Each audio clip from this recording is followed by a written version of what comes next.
Shri Freddy, നേരത്തെ BJP. നൽകിയ വിശദീകരണം കേട്ടല്ലോ താങ്കൾ. അനുമതിയില്ലാതെ സെൻസിറ്റീവ് സോണായ പാർലമെന്റ് ഏരിയയിലേക്ക് മാർച്ച് നടത്തിയാൽ പോലീസ് പിന്നെ എന്ത് ചെയ്യണമായിരുന്നു എന്നാണ് ചോദിച്ചത് ബി.ജെ.പി. കുറച്ച് ചരിത്രവും ജോഗ്രഫിയും എല്ലാം കൂടി മിക്സ് ചെയ്ത് പറഞ്ഞു കഴിഞ്ഞാൽ ചോദ്യത്തിനുള്ള ഉത്തരം വീണ്ടും ആയില്ല. എന്തിന് സമാധാനപരമായിട്ട് അതായത് ഇത്രയും സമാധാനപരമായിട്ട് അടുത്ത കാലത്ത് ഇന്ത്യയിൽ ഒരു സമരം ഉണ്ടായിട്ടില്ല.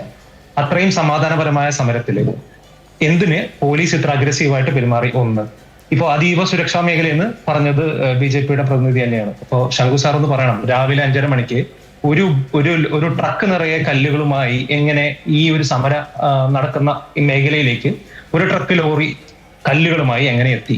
രണ്ട്, ഇനി ഈ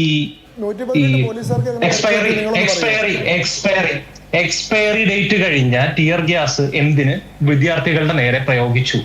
അടുത്തത്, ഈ സ്ത്രീകളും കുട്ടികളടങ്ങുന്ന ഈ വിദ്യാർത്ഥികളുടെ മുമ്പിലേക്ക് സെക്ഷൽ അസോൾട്ട് നടത്തിയിട്ടുണ്ട്. സെക്ഷൽ അസോൾട്ട്, ഇതിനെല്ലാം നിങ്ങൾ ന്യായീകരിച്ചുകൊണ്ടാണോ ഈ പറയുന്നത്?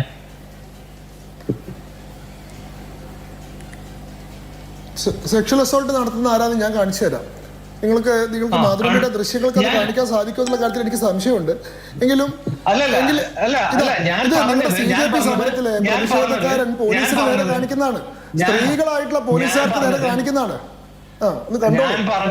ഞാൻ പറഞ്ഞത് പോലീസുകാർ കാണിച്ചതാണ്, നെയിം പ്ലേറ്റ് ഇല്ലാത്ത പോലീസുകാർ കാണിച്ചത്. ഒന്ന്, ഈ ഇത്രയും വലിയ പോലീസുകാർ 118 പോലീസുകാർക്ക് അങ്ങനെ പരിക്കുപറ്റി. ഈ 118 പോലീസുകാർക്ക് 20-ലേറെ ആളുകൾ സ്ത്രീകളാണ്.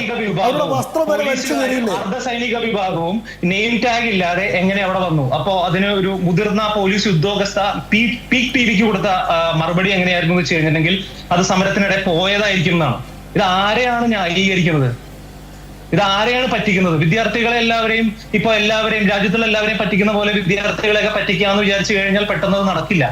അപ്പോ നമ്മൾക്ക് വേണ്ടത് ഉത്തരങ്ങളാണ്, നമ്മൾക്ക് വേണ്ടത് ആൻസേഴ്സ് ആണ്, നമ്മൾക്ക് വേണ്ടത് അക്കൗണ്ടബിലിറ്റി ആണ്. അക്കൗണ്ടബിലിറ്റി ചോദിക്കുമ്പോൾ നമ്മൾ അങ്ങോട്ട് കാട് കയറിയൊന്നും പോകണ്ട, വളരെ സിമ്പിൾ ആയിട്ട് കാര്യങ്ങൾ പറഞ്ഞാൽ മതി. ഇത്രയും കാര്യങ്ങൾ ചെയ്ത ഡൽഹി പോലീസാണ്. ആരാണ് ഡൽഹി പോലീസ് റിപ്പോർട്ട് ചെയ്യുന്നത്? ഈ പോലീസുകാരോട് ആരെങ്കിലും ചോദിച്ചോ? ആരാണ് ഇതിന്റെ അക്കൗണ്ടബിലിറ്റി? ഈ വിഷയത്തിൽ ആര് സംസാരിക്കും? ആര് ഉത്തരവാദിത്തം പറയും? ഈ വിദ്യാർത്ഥികളെ എല്ലാം ചുമ്മാ വലിച്ചു നീട്ടി ഓരോ ഡയലോഗുകളും ഇങ്ങനെ പറഞ്ഞ് ചരിത്രവും ജോഗ്രഫിയും എല്ലാം കൂടി കുത്തിക്കറിച്ച് പേടിപ്പിക്കാമെന്നൊന്നും വിചാരിക്കേണ്ട. പക്ഷെ നമ്മൾ വളരെ സിമ്പിൾ ആയിട്ടുള്ള അതിനൊന്നും മറുപടി നിങ്ങൾക്ക് പറയാനില്ലെങ്കിൽ നിങ്ങൾ വെറുതെ ഞാൻ ചോദിച്ചത് ഇന്നലെ നടന്ന സംഭവത്തിന് ഇത്രയും കാര്യങ്ങളുണ്ട്. 5 കാര്യങ്ങൾ പറഞ്ഞു. ഈ 5 കാര്യങ്ങളായിട്ട് ബന്ധപ്പെട്ടുകൊണ്ട് ലോകത്തെല്ലായിടത്തും സായുധ പോലീസ് സേനയ്ക്ക് നേരെ ആക്രമണം നടത്തുന്ന ആളുകളെ പോലീസുകാർ കായികമായി തന്നെയാണ് നേരിടുന്നത്. നേരെ മാർഷൽ ലോ ഉപയോഗിക്കാനുള്ള അധികാരമുള്ള കാര്യങ്ങൾ ചോദിച്ചു, 4 ഉത്തരം കിട്ടിയിട്ടില്ല. നമ്മുടെ സമയം അവസാനിച്ചിരിക്കുന്നു.